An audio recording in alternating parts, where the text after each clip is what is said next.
Pasal orang ya. Komputer kan? Baik.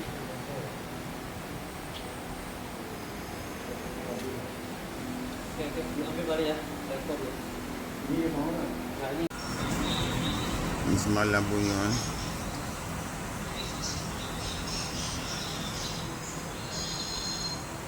Kena ambil pisau potong.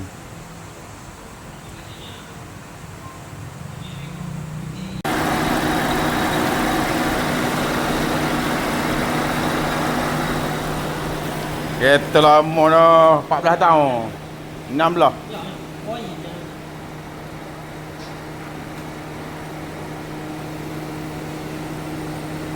Ayah ni berapa lama ha? Hari ni 20.1 Ni ya.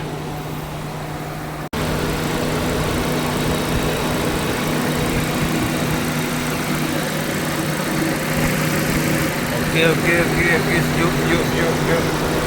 Kita tengok berapa lama dia boleh bertahan ni. Tengok berapa lama bertahan. Okey, terima kasih.